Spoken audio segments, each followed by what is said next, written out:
नमस्कार। प्रस्तुत है आज का चिंतन। एकाकीपन की अपेक्षा सामूहिकता अधिक बलशाली सामर्थ्यवान है। ईश्वर को सार्वजनिक उन्नति के लिए किए जाने वाले सामूहिक प्रयत्न अत्यधिक प्रिय हैं। ऐसे प्रयासों को सफल बनाने में ईश्वर स्वयं सहायता करता है और साथ रहता है। जहाँ कहीं भी सत प्रवृत्तियों के लिए प्रयत्न होता है, ईश्वर की सहायता निरंतर मिलती रहती है। दैवी शक्तियाँ व्यक्तियों, परिस्थितियों, साधनों या प्रेरणाओं के रूप में उद्देश्य पूरा कराने में सहयोग देती हैं। मनुष्य जीवन का उद्देश्य भी यही है कि वह अपने आंतरिक तथा बाह्य जगत में सत्यम, शिवम, सुंदरम की स्थापना के लिए अनवरत श्रम करे। जो जितना प्रयत्नशील होगा वह भगवान की उतनी ही अधिक विभूतियों तथा किरणों से प्रकाशित माना जाएगा। भावनात्मक उत्कर्ष को ही सच्ची प्रगति कहा जाता है। इसी पर मानव जीवन की समग्र प्रगति संभव है। परंतु जब वातावरण को परिष्कृत करने, युग परिवर्तन की बात सामने आती है तो सामूहिक प्रयासों को ही महत्ता दी जाती है। अच्छा यही है कि हम आगे बढ़कर अपने चारों ओर फैले हुए आसुरी तत्वों से संघर्ष करने में संगठित होकर जुट जाएं। ईश्वर के इस कार्य में हम किसी प्रकार सहयोगी बन सकते हैं। सर्वप्रथम यह सोचना है, अपने कार्यों को ईश्वरार्पण करते हुए जप, तप एवं सामूहिक अनुष्ठान करना चाहिए। जप तथा अनुष्ठान से पवित्रता, आंतरिक उत्कृष्टता एवं चरित्र उज्ज्वलता की प्राप्ति होती है तथा ईश्वर के कार्यों में सहयोग देकर जनमानस को बदलने में सफल हो सकते हैं। प्रज्ञा की प्रखरता उसमें सर्वोपरि है। मानव को अपने में विवेक, सदाचरण तथा संगठन के भाव को विकसित करना है। अनीति से छुटकारा पाने के लिए केवल मिलजुल कर संगठित रूप से विरोध करने में ही लाभ है। पहले भी ऐसा समय कई बार आया है जिसमें संगठित हो संघर्ष का सहारा लेना पड़ा है। जब भी उच्छृंखलता, व्यसन, अनैतिक आचरण व्यापक रूप से दिखाई पड़े, ऐसे समय में ही सामूहिक क्रांतियाँ हुई हैं। इस संक्रांति काल में असंयम, आलस्य और अज्ञान ने वैयक्तिक, सामाजिक एवं पारिवारिक जीवन दुख दारिद्र्य ग्रस्त कर दिया है। व्यक्ति नास्तिक हो गया है। आज संघर्ष किसी व्यक्ति विशेष के साथ नहीं करना है, मन में घुसी हुई राक्षस वृत्तियों के प्रति संघर्ष करना है। आज सभी का कर्तव्य है कि अनुचित और अशोभनीय मार्ग पर जाने से व्यक्ति को रोका जाए। आज कायर बनने का समय नहीं है, संगठित हो प्रतिरोध करने का समय है। ऐसे सामूहिक आध्यात्मिक प्रयास जिन्हें प्रार्थना, धर्मानुष्ठान अथवा ध्यान धारणा किसी भी रूप में किया जा सकता है, अपने दिव्य प्रभाव से सूक्ष्म जगत को अनुप्राणित करने में समर्थ होते हैं। सेवा और आराधना इसी धर्म युद्ध का नाम है। आत्मा को दुर्गा के समान सर्वशक्तियों से सक्षम बनाएं। संगठित होकर आसुरी वृत्तियों को समाज से निकालने का यही समय है। सामूहिकता का महत्व। संगठित तपश्चर्या के लिए जितनी ही अधिक श्रद्धा एवं आस्था प्रबल करेंगे, उतना ही मनोबल बढ़ेगा और बढ़े हुए मनोबल के आधार पर यह युग निर्माण की क्रांति सफल हो सकेगी। सामूहिक उत्कर्ष के प्रयास सामूहिक साधना द्वारा ही संभव हुए हैं। नवरात्र के समय सामूहिक अनुष्ठान का भी यही उद्देश्य होता है कि सुसंस्कारिता के बीजांकुर जहाँ कहीं भी होंगे, सजीव होकर सामने दिखाई देंगे। जो आत्माएं सूखी दूब की जड़ के समान सूख गई हैं, वह सामूहिकता की वर्षा पड़ते ही हरियाली के रूप में अस्तित्व में आ जाएंगी। परम पूज्य गुरुदेव ने जन समुद्र में से मोती वाली सीपों को चुनने, ढूंढने तथा विकसित करने का बीड़ा उठाया है। उसको पूरा करने का यही अवसर है। हमें यह सौभाग्य से मिला है, गंवाना नहीं है।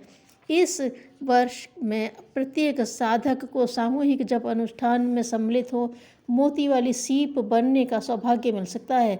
समस्त विश्व को जोड़ने, एक माला में पिरोने का कार्य गायत्री महामंत्र में है। प्रत्येक अलग अलग जप करें, तब भी उसके न अक्षर में सभी के लिए प्रार्थना सन्निहित है, सभी के लिए सद्बुद्धि की कामना है। गायत्री मंत्र का अर्थ सामुदायिक भावना लिए हुए है। गायत्री उपासना नर नारी लिंग भेद के बिना सभी कर सकते हैं। इसी अर्थ में संकीर्णता दूर करने का भाव है। सद्भावना, सच्च निष्ठा, उत्कृष्ट चिंतन को उभारना आगे आने वाले समय के लिए नितांत आवश्यक है। महत्वपूर्ण कार्य मिलजुल कर करने में ही सफल होते हैं। सभी धर्मों में दीपक, धूप, फूल, अगरबत्ती में जब समानता है तो हमारी समानता सामूहिक जप में और अनुष्ठान में क्यों नहीं होनी चाहिए। गिरजाघर, मस्जिद, गुरुद्वारों में अरदास, नमाज, प्रार्थना के समय सामूहिकता देखी जाती है, परंतु प्रायः देखा जाता है कि अनुष्ठान या व्रत त्यौहार व्यक्ति अकेले अकेले घर पर मना लेते हैं। संगठन में शक्ति होती है। ईश्वर के समीप भी संगठित होकर एकात्म भाव से प्रार्थना करें तो शीघ्र स्वीकार होगी। सामूहिक प्रयत्नों में अधिक सुविधा और सफलता मिलती है। मन लगा रहता है और उत्साह बना रहता है। औरों के मन के साथ अपना मन भी मिलकर इतना शक्तिशाली हो सकता है। सामूहिक जप के द्वारा सुख दुख मिल बांट कर ही भोगे जा सकते हैं। कार्यों में सहयोगी बनने पर व्यक्ति का मन दिशा विशेष में प्रभावित होता है। प्राचीन काल में उपासना का समूचा तत्वज्ञान और विधि विधान सामूहिक गायत्री उपासना की धुरी पर परिभ्रमण करता दिखाई देता है। देव प्रयोजनों में सामूहिकता का ही प्रावधान है। यज्ञ का सारा क्रियाकलाप सामूहिकता पर ही निर्भर है। संगतिकरण सामूहिकता यज्ञ का एक अर्थ भी है। गुरुकुलों में दैनिक संध्या वंदन तथा गायत्री मंत्र की उपासना सब लोग इकट्ठे होकर करते थे। आज संगठन और पराक्रम के बिना युग की समस्याओं का समाधान भी संभव न हो सकेगा।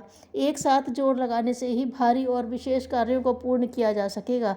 आज संपूर्ण परिस्थितियों को ही उलटकर सीधा करना है तो एकजुट, एक स्वर और एक ताल में चलना होगा। वेदों में कहा है कि हम प्रगति उत्थान में सबको साथ लेकर चलें। संगच्छध्वं संवदध्वं संवो मनांसि जानताम देवा भागम यथा पूर्वे संजानाना उपासते। ऋग्वेद। जो भी अवतार युग परिवर्तन करने में सफल हुए उनके साथ बड़े बड़े संगठन थे। विशेष अवसर समझकर उनको सहयोग छोटे छोटे प्राणियों ने भी दिया। आज प्रज्ञा अवतार का साथ देने के लिए सामूहिक उपासना द्वारा विशेष शक्ति अर्जित करना सभी का धर्म है। व्यक्तियों की एक ही दिशा में प्रवाहित होने वाली उत्कृष्ट मानसिक विचारधाराएं जब एक साथ मिल जाएंगी तो सूक्ष्म जगत में प्राण प्रवाह बन जाएगा और जनमानस की चेतना को अवश्य तरंगित करेगा। सामूहिक उपासना के समय गायत्री माता जगत जननी का तेज पुंज जो सर्वव्यापी महाशक्ति है की भावना धारण की जाती है।